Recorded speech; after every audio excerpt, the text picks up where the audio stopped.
but I'd like to start with a piece that I wrote for my blog. It's called Courthouse Blues.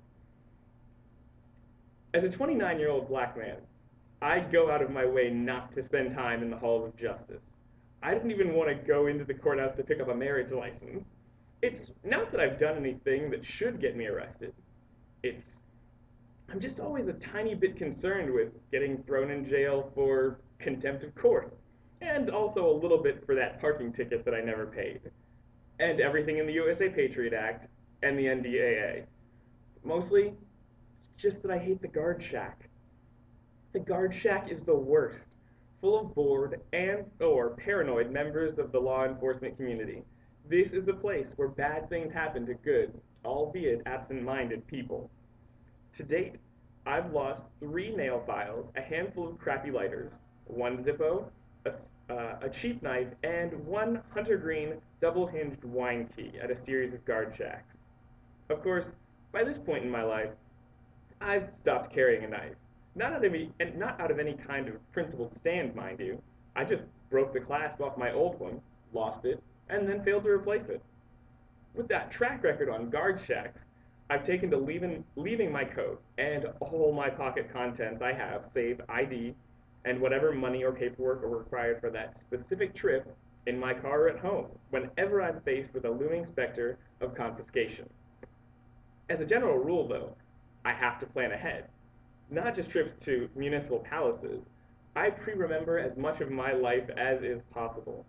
Keys go in a certain place, phone, wallet. I once looked for my glasses for 3 days because I couldn't remember putting them 3 feet away from where they usually go, and they got covered by a single sheet of paper. It's a little funny as long as you're not living it. So if I didn't plan to go to the courthouse, my mind is still at the office, or the library, or at home, whatever. I'm getting ready to leave for the office, and the call buzzes in. It's from my brother. Do you have $100? Yes? Any chance you'd stop by the courthouse and pay my fine? I can't get there before they close, and I could do without a bench warrant. Sure, I respond, without hesitation. I knew he was good for it. And we've always been those siblings. In the 10th grade, I forgot my work shirt, and my 10-year-old brother rode his bike the 2.5 miles to bring it to me because he knew I'd need it. So, yeah, I'd pay his fine.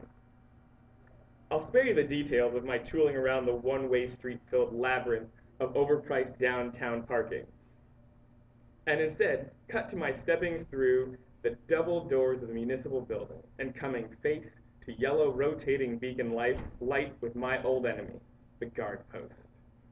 And then I realized that because this is my brother's plan, I didn't pre-remember anything. I have stuff in every one of my 9 pockets, and as I begin the adventure which is excavating all the hidden folds of my winter coat, I have the next unpleasant revelation of the day.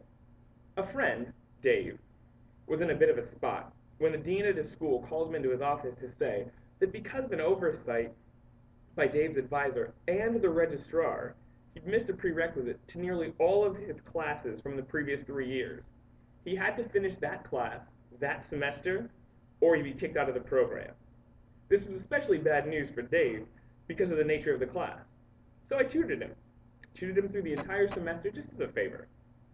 During all of our sessions, I'd incessantly flick any one of his knives open and closed. At our last session, Dave gifted me a Kershaw Tonto Blur, an excellent knife retailing at about $80, which I gratefully and absent-mindedly slipped into my pocket the day before my brother called me. So, as I begin the mental exercise preparing to fish coins, receipts, pens, and a veritable mountain of flotsam and jetsam from their hiding places, my hand comes first to rest on my brand new knife. And as the first person in line, I'm already face to face with the gatekeeper. The guard hands me a basket, and I give him one of those pained, "I'm sorry" looks. "I have a knife in my pocket," I begin in a quiet voice, "and I'd rather not throw it away." What follows is a virtual masterwork of that "you are such an idiot" look, which he holds for what feels like hours. Should I just go back to my car? I sputter out uncomfortably. Give it to me. The guard replies flatly. I, I could just take it back to my car. I try again. He repeats himself with a similarly quasi-disdainful tone, and smirking says he'll put it in a little envelope and I can retrieve it upon my return. Uncomfortable with this new arrangement, but without much in terms of alternative, I hand over my knife and begin filling the basket destined for the x-ray machine. The ever-growing line behind me stirs, and now I'm just feeling scattered. On the other side of the machine, I begin ramming the scattered contents of the basket back into my pockets with wanton disregard for organizational scheme. The sole focus? Getting away from the derisive gaze of the guard and the impatient eyes of those trapped in line behind me. The woman behind the ultra-thick plexiglass payment window was pleasant enough, but she was definitely all business. My plan to explain that this was all on my brother's behalf was preempted entirely by the instruction to, quote, type the social of the person on file into the keypad. Then she asked how much I'd be paying. $100, I replied, and began patting myself down to recover my money. As I smiled and dug once more, I realized that in the guard shack fiasco, my money got a bit moved around. A 20 here, a 20 there. After a minute or two, I'd reassembled 80 of the $100 I walked in with.